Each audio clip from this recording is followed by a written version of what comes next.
मैंने झुका दिया, कोई कह रहा मैंने झुका दिया। यहाँ राहुल गांधी छाती पीट रहे हैं, मैंने झुका दिया। तो तेजस्वी यादव कह रहे हैं मेरी वजह से झुक गई, तो वो कह रहे हैं अखिलेश यादव की पीडीए की जीत है। तो भाई मिलके सारे भिंडी गठबंधन इकट्ठा एक बार तय कर लो ना कि आखिर में इतने सारे लोग जीतेंगे थोड़ी ना। कि जातीय जनगणना होनी चाहिए, लेकिन मुसलमानों की भी होनी चाहिए, सिखों की भी होनी चाहिए, क्रिश्चियनों की भी होनी चाहिए, ये जितने लोग हैं पारसियों की भी होनी चाहिए। पहली बात तो मैं ये मानता हूँ कि कोटा होना ही नहीं चाहिए। मैं कोटे के बहुत खिलाफ हूँ। अम्बेडकर साहब ने भी ये बात कही थी कि जो कोटा है ये कुछ दिन के लिए है, उसके बाद ये कोटा विशेष खत्म कर दिया जाए। अब मैं ब्राह्मण हूँ, अब ब्राह्मण होने का एक जनरल कोटा आता है हमारा, लेकिन हमारे घर में तो खाने को नहीं है, लेकिन मैं ब्राह्मण हूँ। बिहार में एक ही मुद्दा है, जाति, तो उसका भी समाधान सरकार ने कर दिया है। तो अब विपक्ष जो है वो मुद्दा विहीन हो गया है। जाति जनगणना को लेकर इस समय देश में एक अलग माहौल है। यूं तो पहलगांव जो हमला हुआ है उसके बाद लगातार सियासत तेज है, मगर इन सब के बीच जो कैबिनेट की बैठक हुई जिसमें जाति जनगणना को लेकर बात कही गई और इसके बाद बिहार समेत उत्तर प्रदेश की राजनीति पूरी तरह से गर्म हो चुकी है। वहीं उत्तर प्रदेश के सूबे के जो मुख्यमंत्री है योगी आदित्यनाथ का इस पर अलग वर्जन है। वहीं जो विपक्षी दल हैं, चाहे फिर वो लालू यादव की पार्टी की बात करें आरजेडी, वो तमाम तरह के बयान इस पूरे मसले पर दे रहे हैं। ऐसे में दिल्ली की जनता का क्या कुछ कहना है इस पूरे मामले पर, वो हम जानने के लिए निकले हैं।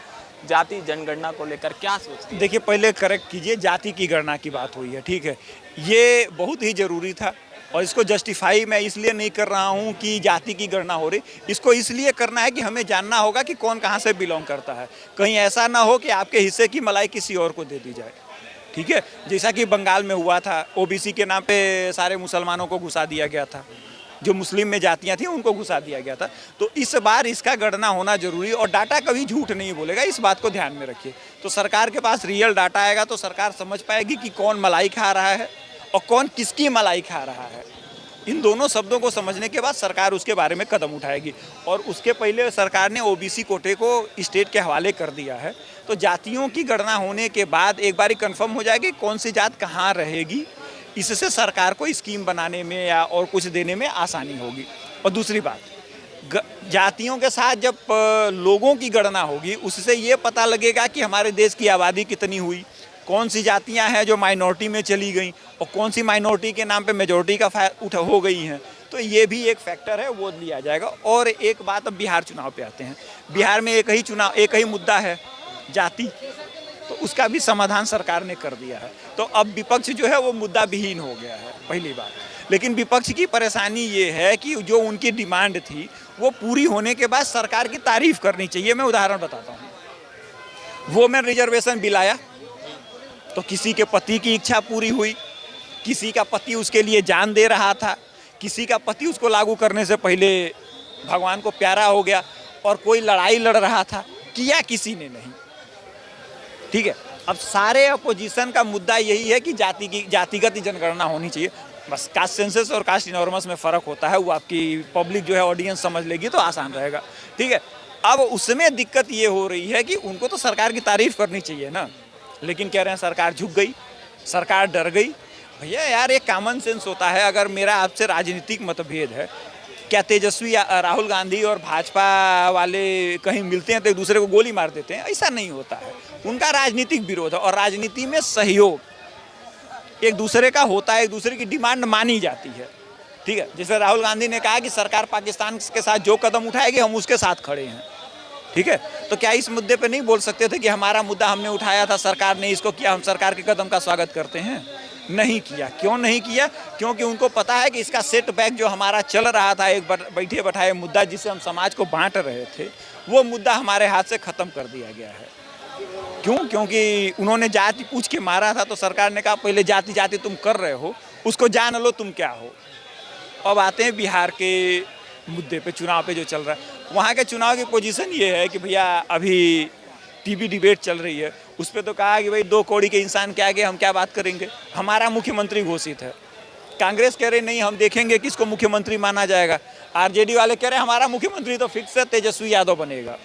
कन्हैया कुमार को उन्होंने बुरा भला किया, इवन कांग्रेस वालों को भी धमकी दी है। तो भैया उनकी हालत ये है कि वो आपस में ही लड़ रहे हैं, वो भाजपा से नहीं लड़ रहे हैं। नीतीश कुमार जी शांत बैठे हुए हैं, चिराग पासवान जी भी दिल्ली से जाके मेहनत कर रहे हैं अपना। और एक नाम और है, प्रशांत किशोर।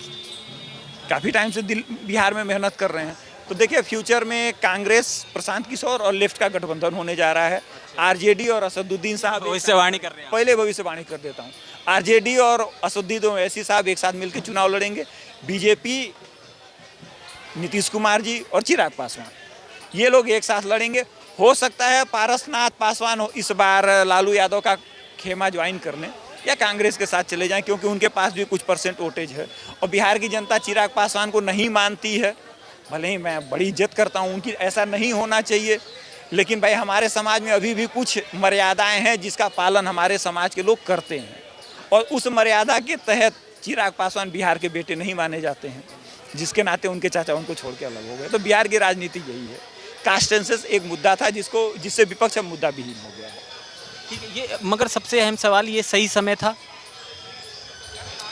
देखिए सरकार ने ये डिसाइड कर लिया है कि हमारे पास टाइम नहीं है, हमें 1000 ईयर का रिवर्सल करना है, तो उसके लिए हमें स्पीड से काम करना होगा। ठीक है, और स्पीड से काम करने के लिए आपको वो हर मुद्दा निपटाना होगा जो बहुत ज़रूरी है। तो जाति की गणना बहुत ज़रूरी है, जिससे आने वाले समय में आने वाली पीढ़ियों के बीच नफरत खत्म होगी, और भारत का सबसे बड़ा मुद्दा आज 2035 में ख़त्म हो जाएगा। वो कौन सा मुद्दा आपकी पब्लिक कमेंट में बता देगी। जाति जनगणना को लेकर दिल्ली की जनता कैसे? देखिए, जाति जनगणना होनी चाहिए। इस समय जो जाति जनगणना आई है उसके पीछे एक कारण है, क्योंकि पूरे देश के अंदर इस समय युद्ध का माहौल बना हुआ है। उस बीच में लोग सोच रहे हैं कि ये जाति जनगणना कहाँ से आ गई, क्योंकि पूरी दुनिया का अभी एक ये पक्का है कि देश के अंदर एक बहुत बड़ा युद्ध होने वाला है, और इस तरह से युद्ध होगा कि वो दुश्मन समझ में नहीं पाएगा। और उस बीच में एक नया मुद्दा आ जाना जाति जनगणना को लेकर के। जाति जनगणना का मुद्दा मोदी जी ने कर दिया है, और उसको समय लगेगा, और उससे ये हमारे को होगा कि कौन सी हमारी जाति, कौन सा समाज ज़्यादा है। ये जाति जनगणना 1823 के अंदर के 1840 के अंदर अंग्रेज़ों ने करी थी। उस समय अंग्रेज भी परेशान हो चुके थे कि कौन सी जाति क्या है। तो अब तो हमारा देश है, और हम लोग जानते हैं कि हमारी कितनी जातियां हैं, और एक ब्राह्मण के अंदर भी कई अलग अलग कास्ट आती हैं, जैसे वशिष्ठ आते हैं, भारद्वाज आते हैं, गोड आते, तमाम है ना, सारी चीज़ें आती हैं। इसी तरह यादव के अंदर भी कई जातियां आती हैं, ओबीसी के अंदर भी, इसी तरह पालों के अंदर भी कई जातियां आती हैं। तो अब वो सबका समीकरण बनाने के बाद ये जनगणना होगी, और थोड़ा टाइम लगेगा। जनगणना के लिए मैं मोदी जी का धन्यवाद करता हूं कि जिसके अंदर जनगणना के हिसाब से ये जो हमारे जो कोटे हैं, पहली बात तो मैं ये मानता हूँ कि कोटा होना ही नहीं चाहिए। मैं कोटे के बहुत खिलाफ हूँ। माननीय हमारे जो संविधान की रचना है जिन्होंने करी, अंबेडकर साहब ने भी ये बात कही थी कि जो कोटा है ये कुछ दिन के लिए है, उसके बाद ये कोटा विशेष ख़त्म कर दिया जाए, क्योंकि हमारे को अपने पैरों पे खड़ा होना चाहिए। हमें कोटे की ज़रूरत नहीं है। जाति जनगणना होने से ये फ़ायदा हो जाएगा हमारे को कि हम लोग ये बता सकते हैं कि कौन सा समाज कहाँ है, कौन सा नीचे जा रहा है। अब मैं ब्राह्मण हूँ, अब ब्राह्मण होने का एक जनरल कोटा आता है हमारा, लेकिन हमारे घर में तो खाने को नहीं है, लेकिन मैं ब्राह्मण हूँ क्योंकि मैं जनरल हूँ। आज हमारे को कोई फैसिलिटी नहीं है। एक हमारे वाल्मीकि समाज से हैं, उनके 5 बच्चे हैं, 4 बच्चे एमसीडी में नौकरी करते हैं, 1.5 लाख रुपया तनख्वाह आती है, तो वो गरीब थोड़ी हैं। दलित का मतलब क्या होता है? दलित का मतलब होता है, दलित का अगर अनुमान करा जाए, जो बहुत गरीब है, बहुत अति पिछड़ा है, जिसके पास खाने को नहीं है, वो दलित है। दलित का मतलब ये नहीं है कि वो भगवान वाल्मीकि समाज से है या वो ओबीसी समाज से है, ऐसा नहीं है। दलित वो होता है जो बहुत गरीब हो।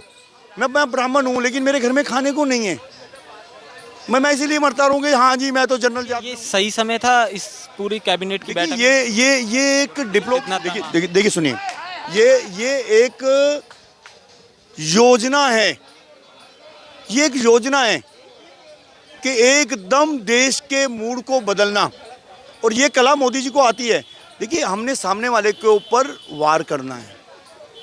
अब वो रात की नींद खराब हो चुकी है उसकी, रात को 2-2 बजे उठ के बैठ जाता है वो कि हाँ जी भारत। ये जब काम होगा जब किसी को पता नहीं होगा। और जाति गणना के लिए मैं मोदी जी का हार्दिक धन्यवाद करता हूँ। एक आखिरी चीज़ ये समझा दो, ये विपक्षी जो नेता हैं लालू प्रसाद यादव हो गए या उसके बाद उनके बेटे तेजस्वी ले लीजिए और तमाम तरह के लोग हैं, ये तो कह रहे हैं तो हमने बड़ी मेहनत करी और सरकार हमारे आगे झुक गई, विपक्ष तमाम लोग यही बात। देखिए मेहनत सबने करी है, नीतीश कुमार ने भी मेहनत करी है, राहुल गांधी कह रहा है मैंने करी है, आज सब अपनी पीठ को बड़ी कर रहे हैं। तो जब तुम्हारी गवर्नमेंट थी, जब तुम्हें क्यों नहीं याद आया जाति गणना जनगणना कराने के लिए? जब माननीय मनमोहन सिंह जी प्रधानमंत्री थे, जब आपके पास हिम्मत नहीं थी ना। आज हमारे प्रधानमंत्री के पास सब कुछ है, हिम्मत भी है और बहुमत भी है। अब आने वाले समय में पॉजिटिव रूप से देखा जा रहा है। देखिए जाति जनगणना का मामला बहुत अच्छा है, लेकिन अभी सबसे पहले सर्वप्रथम मेरा राष्ट्र, बाद में मेरा धर्म। अब मेरा धर्म है राष्ट्र के लिए सोचना, राष्ट्र के लिए करना, सबसे पहले मेरा राष्ट्र है। ये जाति जनगणना को लेकर क्या सोच रही है दिल्ली की जनता? देखो जाति जनगणना का तो मुद्दा एकदम से विस्फोटक मुद्दा है, जबकि चल रहा था पूरी आवाम पूरा देश लगा हुआ था कि भाई अब नहीं तब हमला करने वाली है सरकार, उसके लिए बैठकें हो रही थी। ये तो अश्विनी वैद्य ने एकदम से सुरूपा छोड़ा, लोगों को भी पचा नहीं और विपक्ष खुद नहीं समझ पा रहा है। वो भी एक दूसरे के कपड़े फाड़ रहा, होड़ लगी हुई है कि मैंने झुका दिया, कोई कह रहा मैंने झुका दिया। यहाँ राहुल गांधी छाती पीट रहे हैं मैंने झुका दिया, कुछ लोग मातम भी मना रहे हैं जिनको मिठाई बांटनी चाहिए। भाई जनगणना तुम कह रहे थे 2011 में हुई थी, वो पेंडिंग थी, 2024-25 चल रहा है, वैसे ही 4-5 साल लेट हो गई, जबकि होती है और उस पर सरकार अपनी नीतियां डिसाइड करती है। जनगणना का बजट इशू होता है, तो गवर्नमेंट ने सोच समझ के इस समय, देखो कोई चुनाव तो है नहीं, कोई दबाव तो मेरे को दिखा नहीं।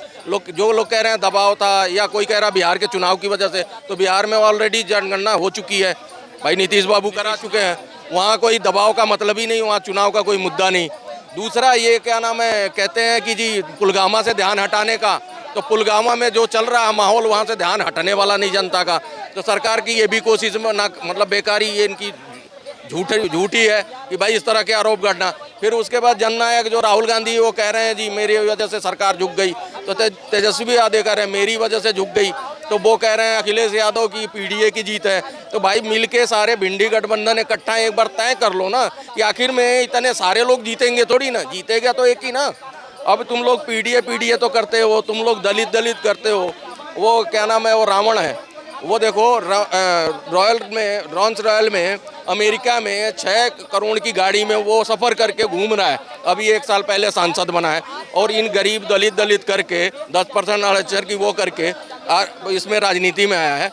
तो ये देखो ये कहाँ से गरीबों के मसीहा हैं। ये पीडीए 10 लाख का तो वो बर्थडे सेलिब्रेट करते हैं तेजस्वी यादव। यहाँ पे आम आदमी पार्टी को देख ही लिया, आम आदमी की शादी कैसी होती है, उसकी शादी देख ही ली 5 स्टार होटल में।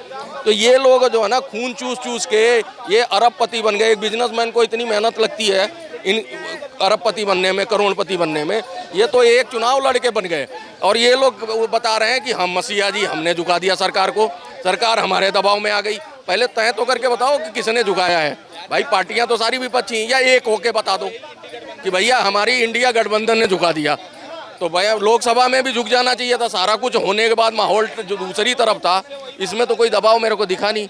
तो वही चीज़ है, बाकी मेरे को जातिगत जनगणना को लेकर क्या दिल्ली की जनता से? देखिए दिल्ली की जनता और पूरे प्रदेश की जनता, मैं बिहार से आता हूं, और जातीय जनगणना और जातीय जो कास्ट सिस्टम की बात ये है, ये सबसे ज़्यादा बिहार के चुनाव को देख करके लाया गया है।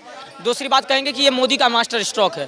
तो जब पूरा देश की जनता पहलगाम के बदले का इंतजार कर रहा था, तो मोदी ने एक नया मास्टर स्ट्रोक डाल दिया कि अब जो जातीय जनगणना होगी, और विपक्ष कहता है कि ये हमारी जीत है।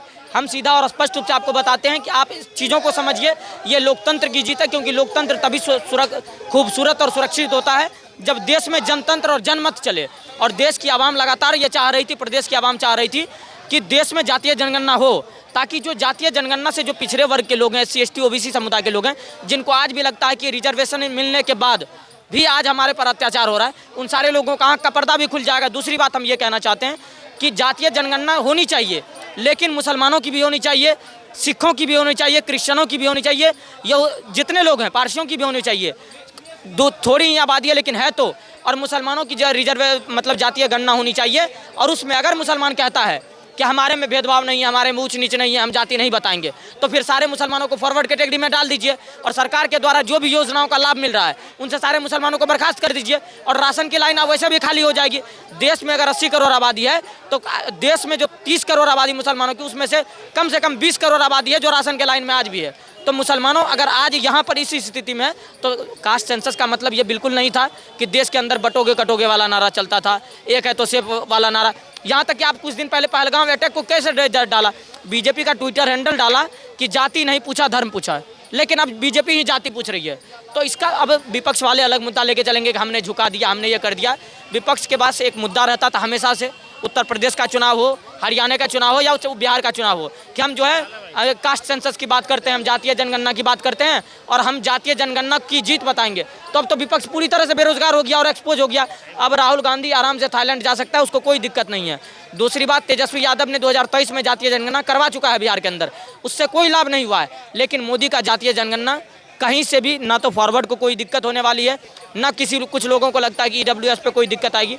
इकोनॉमिकल वीकर सेक्शन जो फॉरवर्ड के अंदर आता है वो जातीय कास्ट सेंसस के इस वाले मैटर में भी शामिल होगा, इससे किसी आवाम को कोई दिक्कत नहीं होगी।